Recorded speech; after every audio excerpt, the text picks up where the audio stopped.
Woman with a point. Safer injecting. Set everything on a clear surface in a well-lit area.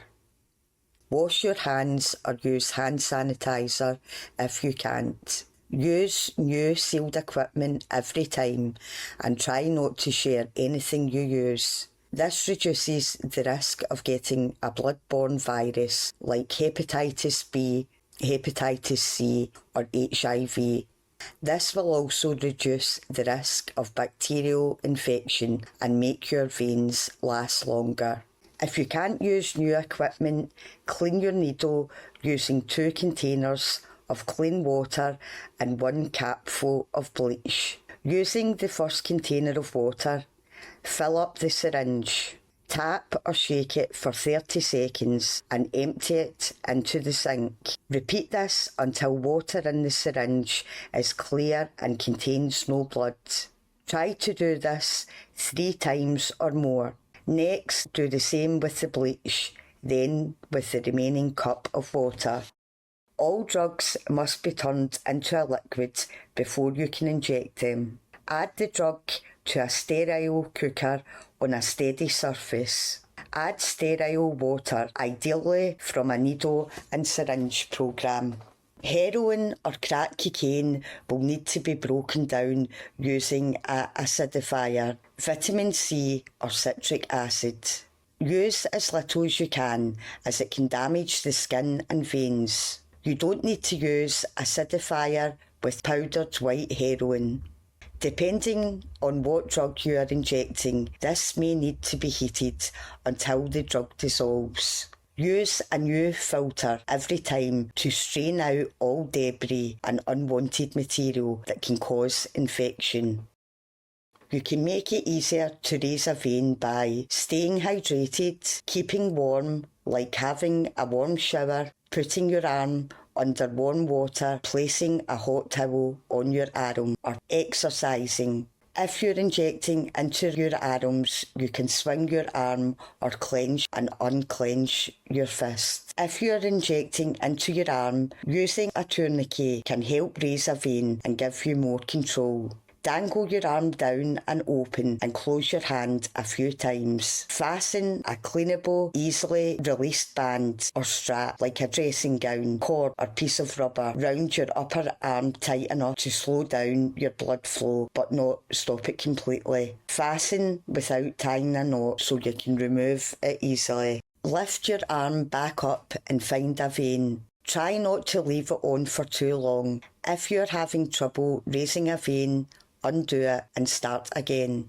Try not to share your tourniquet, as this could have traces of blood on it which could transmit viral hepatitis or other blood-borne viruses. Clean the injecting site using soap and water or a single-use alcohol swab and leave to dry. It's important to inject towards the heart in the direction of blood flow. Introduce the needle as 45 degrees with the eye facing upwards. This is called bevel up. Draw back the plunger to make sure blood enters the syringe. This blood should be dark in colour. Remember the phrase, red, go ahead, pink, stop and think. If the blood is dark and red, you are injecting into a vein. If the blood is pink and frothy, it is likely that you are injecting into an artery. Slowly pull the needle out and apply pressure to the area. If you are using a tourniquet to raise the vein, release this just before injecting into the vein.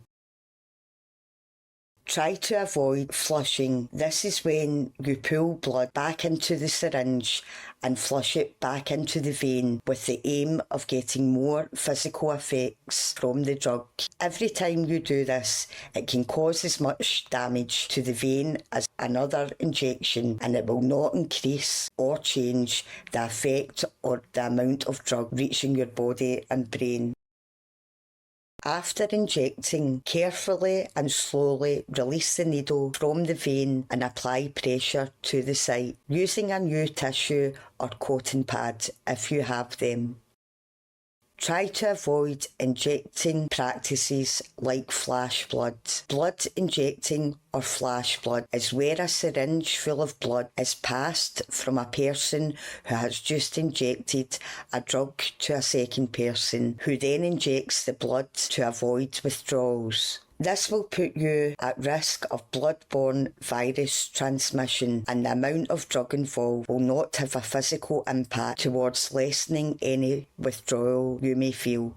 Avoid using the same site again until it has healed, especially if you've missed the vein, and rotate sites as much as you can for each injection, as this will help your veins last longer and prevent sites from becoming infected. Signs of infection like swelling, pain, heat, an obvious smell and increased redness might mean you need an antibiotic, which can prevent infections getting worse.